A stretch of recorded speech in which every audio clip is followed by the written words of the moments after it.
Good morning children. अब हम देखेंगे आपका point 6 history chapter first the French revolution. ये लास्ट है आपका topic the revolution and everyday life. हम देखेंगे कि क्रांति और एवरीडे लाइफ, रोजाना की life. Politics change the clothes people wear, the language they speak और द बुक्स दे रीड। क्या पॉलिटिक्स राजनीति चेंज कर सकती है? किसको? लोगों के क्लोथिस को, जो वो पहनते हैं, उनकी स्पीच, उनकी लैंग्वेज, उनकी बोलचाल नॉर्मल है और उनके द्वारा जो बुक्स रीड की जाती है। इट मीन्स क्या राजनीति लोगों के क्लोथ को, उनकी लैंग्वेज को और उनके द्वारा बुक्स को बदल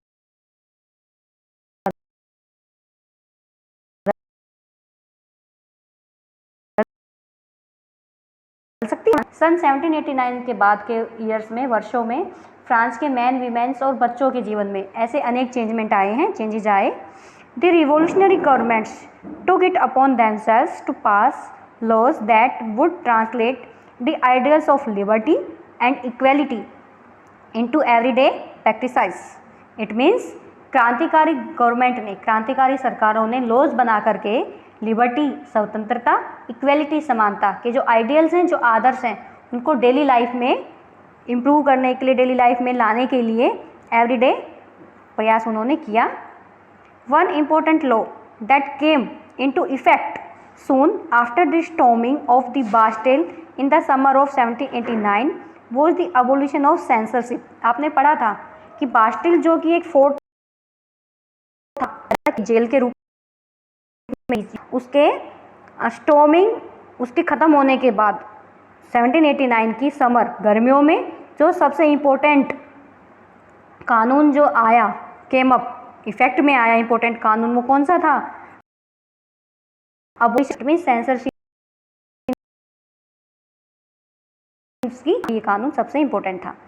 इन the old regime, all written material and culture activities, books, newspapers, plays could be published or performed only after they had been approved by the censor। क्या था कि जो थी प्राचीन राजतंत्र के अंतर्गत जितनी भी रिटन मटेरियल था और जितनी भी कल्चर एक्टिविटीज थी, books, newspapers, play, Raja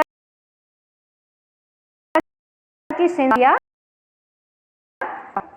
it means इसके अकॉर्डिंग क्या होगा कि अगर कोई बुक आपको राइट करनी है, कोई बुक पब्लिश करवानी है, न्यूज़पेपर को आपको लिखना है या फिर कुछ भी है, तो वो आपको पहले जो अधिकारी हैं, जो सेंसरशिप के जो अधिकारी हैं, ऑफिशियल्स हैं, उनसे आपको उनको पास करवाना है, वो अप्रूव करेंगे, उसी के बाद वो बुक पब्लिश होगी, वो न्यूज़पेपर आएगा, ठीक है, या कोई प्ले आप दिखा सकते हो।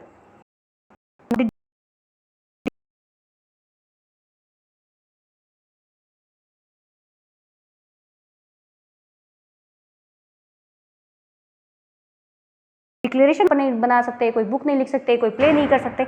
अब क्या हुआ? अब उसको खत्म कर दिया गया। अब ऐसा नहीं है कि वो पहले वो आपको अप्रूव करेंगे, उसी के बाद आप बुक लिखोगे। No, now the declaration of rights of man and women. अब क्या डिक्लेरेशन कर दिया गया कि अब अधिकारों के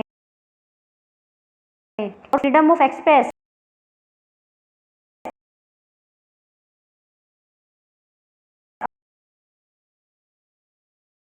अभिव्यक्ति, एक्सप्रेशन, और आप अपने थॉट्स को एक्सप्रेस कर सकते हो, ये आपका नेचुरल राइट है, इसको कोई अबॉलिश नहीं कर सकता। Newspapers, pamphlets, books and printed pictures flooded the towns of France from where they traveled rapidly into the countryside। देखिए इसके अपना कुछ तो आउटपुट आएगा ना, तो इसका आउटपुट क्या हुआ कि फ्रांस की सिटीज़ में न्यूज़पेपर्स, पैम्फलेट, पर्चे, बुक्स, पुस्तकें और प्रिंटेड तस्वीरें के फ्लड, बाढ़ आ गई। इससे सारी चीज़ें वहाँ बहुत ज़्यादा हो गई, बाढ़ सी आ गई, जहाँ से तेजी पहुँच गई कंट्री साइड होते हैं ना, रूरल एरियाज, गांव देहातों तक जा पहुंची। अभी सिटीज़ की बात चल रही है, लेकिन इतने ज़्यादा न्यूज़पेपर, बुक्स, प्रिंटेड पेंटिंग्स वगैरह आ गई, एक फ्लड आ गया, बाढ़ आ गई, तो सारे अब गाँव तक पहुंचने लगी। They all describe and discuss the events and changes taking place in France. अब इतने ज़्यादा होगी कि लोगों के मन में लिबर्टी की फीलिंग आ रही है, ठीक है, फ्रीडम आ रहा है, ब्रदरहुड आ रहा है। तो अब इससे क्या हुआ कि ये जो फ्रांस इंसिडेंट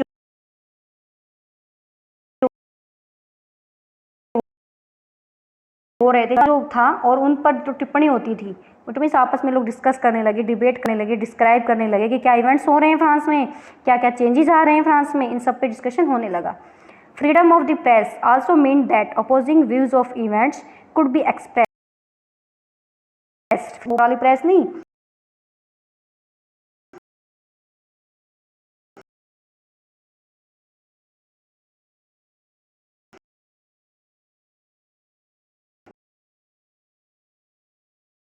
प्रेस उसमें कुछ गलत है तो उसको गलत को भी बताया जाएगा। It means freedom of press, जो मीडिया है वो फ्री है, सही मतलब लॉस और बेनिफिट दोनों बताने के लिए, किसका ये बेनिफिट हुआ था, इससे ये लॉस हुआ था, ये इसकी हानि है और ये इसका लाभ है, सब कुछ वो बताएंगे। दोनों तरफ का अपने विचार वो रख सकते हैं। Each side show to convince the others of its position through the medium of print. Print माध्यम का यूज करके एक पक्ष ने दूसरे को अपने दृष्टिकोण से कोशिश की, एक पक्ष कन्विंस करने की कोशिश की एक दूसरे को। Plays, songs and festive processions attract large numbers of people. Play नाटक, म्यूजिक, संगीत, सॉन्ग, फेस्टिव प्रोसेसंस जो उत्सवी जुलूसों में, प्रोसेसंस होते हैं ना जुलूसों में, नंबर ऑफ पीपल असंख्य लोग जाने लगे। पहले नहीं जाते थे लेकिन प्ले होने लगे, ना गाने गाने जाने लगे देशभक्ति के, इन सब में लोग होने पर स्टार्ट किया।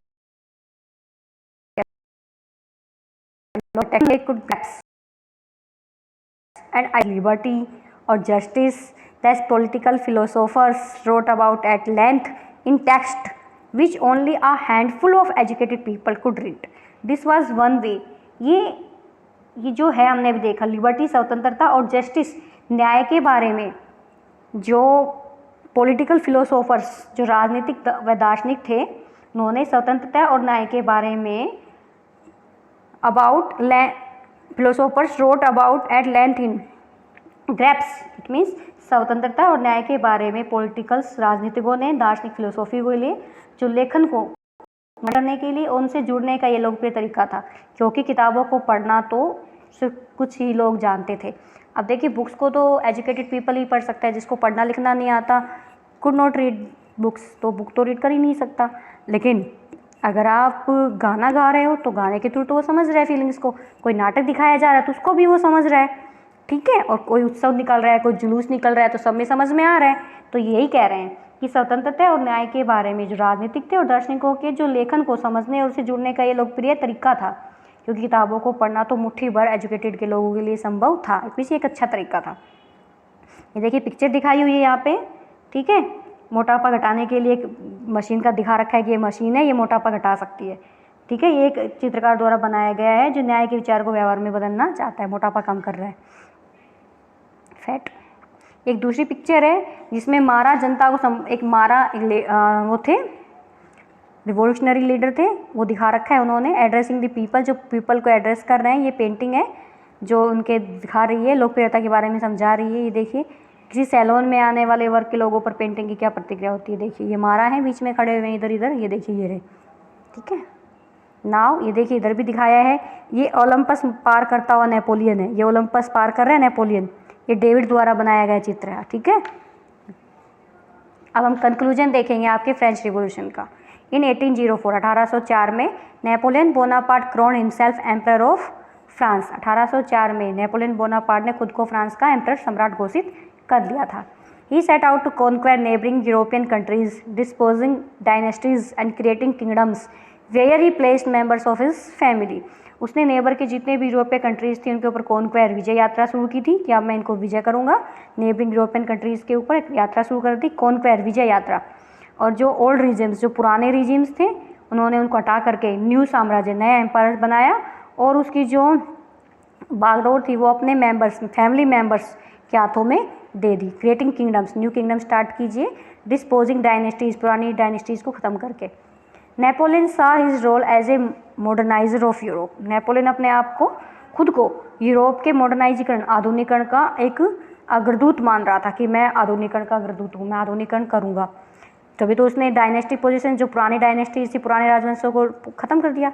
ही introduce many laws such as the protection of private property and a uniform system of weightage and measures provided by the decimal system. Decimal system जो है उसने प्राइवेट प्रॉपर्टी की सुरक्षा के कानून बनाए कि प्राइवेट प्रॉपर्टी जिसकी है उसकी सुरक्षा के उन्होंने लॉज बनाए नेपोलियन ने।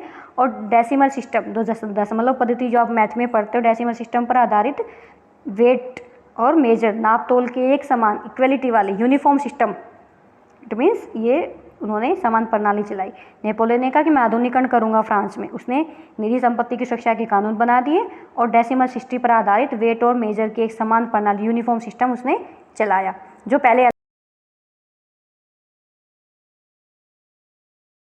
अलग अलग था। नेपोलियन एज ए लिबरेटर वो would bring freedom over the people. अब क्या हुआ कि शुरू में जो बहुत सारे लोगों को नेपोलियन क्या लगा, लिबरेटर, क्यों, मुक्तिदाता लगता था, लिबरेटर मुक्तिदाता था वो, और उसे जनता को फ्रीडम दिलाने की उम्मीद थी कि ये तो बहुत ही उदारवादी है, बहुत ही लिबरेटर है, मुक्तिदाता है, मुक्ति दिलाएगा हमें और फ्रीडम फॉर द पीपल, लोगों के लिए फ्रीडम लाएगा, क्योंकि वो इतने अच्छे अच्छे काम कर रहा था। Invading force but soon the Napoleonic armies came to be viewed everywhere as an invading force. लेकिन जल्दी ही उसकी सेनाओं को लोग क्या समझने लगे, इन्वेडिंग फोर्स, इन्वेडिंग हमलावर मानने लगे कि ये तो हमला करने वाली फोर्स हैं।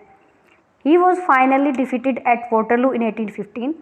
आखिरकार 1815 में वोटरलू की लड़ाई होती है जिसमें नेपोलियन हार जाता है, डिफीट हो जाता है नेपोलियन।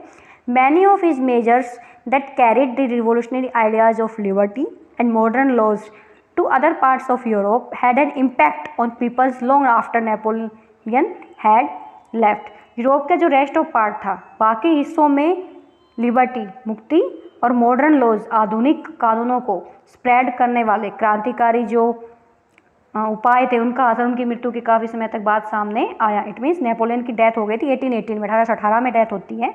तो लेकिन यूरोप के बाकी हिस्सों में जो लिबर्टी थी और जो मॉडर्न लॉज था, अदर पार्ट्स ऑफ यूरोप, उन्होंने एक इम्पैक्ट डाला पीपल्स के माइंड के ऊपर, जो काफ़ी लंबे समय तक ये बात सामने आया। द आइडियाज ऑफ लिबर्टी, स्वतंत्रता का idea, and democratic rights were the most important legacy of the French revolution. देखिए, स्वतंत्रता और डेमोक्रेटिक राइट का जो आइडिया है वो जनवादी अधिकारों के विचार, फ्रांसीसी क्रांति की सबसे महत्वपूर्ण, ये दो आपको अंडरलाइन करने की, फ्रेंच रिवॉल्यूशन से क्या मिला, आइडिया ऑफ लिबर्टी और डेमोक्रेटिक राइट्स, ये मोस्ट इंपॉर्टेंट लीजेसी थे। ठीक है, लीजेसी महत्वपूर्ण विरासत थे किसके, फ्रेंच रिवॉल्यूशन के। These spread from France to the rest of the Europe during the 19th century where federal systems. देखिए, ये जो विचार हैं, ये जो आइडियाज़ है, स्प्रेड हुए, इट मीन्स 19वीं सदी में फ्रांस से निकल करके रेस्ट ऑफ यूरोप में ये आइडियाज स्प्रेड हुए, फैले, और इनके कारण वह जो फ्यूडल सिस्टम है उसका क्या हुआ, एबोलिश की गई। इन आइडियाज़ की वजह से बाकी के रेस्ट ऑफ यूरोप में जो फेडरल सिस्टम थी, जो सामंती व्यवस्था थी, उसका नाश हुआ। फ्यूडल सिस्टम आपको बताया था कि सामंतों की परमिशन के बिना जो छोटे मोटे किसान थे जो इनसे कर्ज लेते थे, उनसे जो एक लेटर लिखवा लिया जाता था, उसके अकॉर्डिंग ये घर नहीं छोड़ सकते थे या उनके खेतों में काम करना नहीं छोड़ सकते थे। Colonise peoples rework the idea of freedom from borders into their movements to create a sovereign nation state. जो औपनिवेशिक समाज था, जो कॉलोनीज थी, सोवर्जन नेशन स्टेट, ठीक है, औपनिवेशिक समाज में सोवर्जन संप्रभु, इट मीन्स वो कंट्री जो अपने लॉज खुद बना सकती है, उसमें कोई अदर कंट्री इन्वॉल्वमेंट ना करे, अपने कानून बनाने में जो फ्री हो। तो जो औपनिवेशिक समाज थे, जो कॉलोनी सोसाइटीज़ थी, उसमें संप्रभु नेशन स्टेट, राष्ट्र राज्य की स्टेबलिश स्थापना के लिए मूवमेंट्स में दासता से मुक्ति के विचार को नई परिभाषा दी। इट मीन्स कॉलोनीज पीपल, जो कॉलोनीज उपनिवेशों के जो लोग थे, rework the idea of freedom, उन्होंने आइडिया ऑफ फ्रीडम को रिवर्क किया इनटू देयर मूवमेंट्स, अपने मूवमेंट्स में एक क्रिएट करने के लिए, संप्रभु राष्ट्र राज्य बनाने के लिए उन्होंने जो फ्रीडम ऑफ लिबर्टीज के विचार को एक नई परिभाषा दी। टीपू सुल्तान, जो कि इंडिया के थे, जिन्होंने अंग्रेजों के साथ टीपू सुल्तान, जिनमें आंग्ल मैसूर 4 युद्ध हुए थे। टीपू सुल्तान के फादर थे हैदर अली, उन्होंने 3 युद्ध लड़े अंग्रेजों के साथ, आंग्ल मैसूर युद्ध 2 युद्ध हैदर अली ने लड़े, 3rd और 4, फर्स्ट और सेकंड तो हैदर अली ने लड़ा अंग्रेजों के खिलाफ, और 3rd और 4 टीपू सुल्तान ने लड़ा। 1799 में टीपू सुल्तान की 4th आंग्ल मैसूर युद्ध में डेथ हो जाती है, जो कि इंडिया के थे, जिन्होंने फ्रांसीसियों की हेल्प ली थी ब्रिटिशर्स को हराने के लिए। तो टीपू सुल्तान और राजा राम मोहन राय आप जानते हो, एक सोशल रिफॉर्मर थे, सामाजिक सुधारक थे, इन्होंने इंडिया में 1829 में लॉर्ड विलियम बेंटिक के साथ मिलकर के स्त्री प्रथा को बैन किया था इंडिया में। स्त्री प्रथा आपने प्रीवियस 8th क्लास में पढ़ी थी कि क्या होती है, जिसमें लेडीज़ को फोर्सफुली जिंदा ही जला दिया जाता है उनके पति की डेड बॉडी के साथ, तो सती प्रथा आपने पढ़ा था। तो ये दोनों एग्जाम्पल्स हैं इंडिविजुअल व्यक्तिगत तौर पे, वो respond the ideas coming from revolutionary France. It means Tipu Sultan और राजा राम मोहन राय, क्रांतिकारी फ्रांस में जो विचार आए थे इनसे प्रेरणा लेने वाले दो बहुत ही ठोस उदाहरण थे। बस इन दोनों ने फ्रेंच रिवॉल्यूशन से ही आइडियाज़ लिए थे। देखिए इधर ये जो है बॉक्स 2 में, Raja Ram Mohan Roy was one of the those who inspired by new ideas that were spreading through Europe at that time. Raja Ram Mohan Roy उस समय यूरोप में स्प्रेड हो रहे नए विचारों से इंस्पायर होने वालों में से एक थे। ठीक है। The French revolution and later the July revolution excited his imagination. फ्रांसीसी क्रांति और बाद में जो जुलाई क्रांति ने उनकी कल्पना को, उनकी इमेजिनेशन को एक न्यू एरा दिया, नई धार दी। He could think and talk of nothing else when he heard of the July Revolution in France in 1830। 1830 में फ्रांस में हुई जुलाई क्रांति के बारे में जानने के बाद वह किसी और चीज़ के बारे में बात ही नहीं करते थे। On his way to England at Cape Town, he insisted on visiting frigates, warships, flying the revolutionary tricolor flag, though he had been temporarily lame by an accident। हालांकि एक एक्सीडेंट के कारण वे उन दिनों मतलब होते ना विजिटर फ्रैगेट्स मतलब लंगड़े हो गए थे, वो लंगड़ा कर चलते थे दुर्घटना के कारण वे, लेकिन इंग्लैंड जाते हुए केप टाउन में वे जिद करने लगे कि उन्हें क्रांतिकारी तिरंगे झंडे वाले युद्धपोत दिखाए जाएं। ठीक है, ये आपका चैप्टर था। अब आपके चैप्टर ख़त्म हो गया है। Thank you so much. अब हम के क्वेश्चन आंसर करेंगे।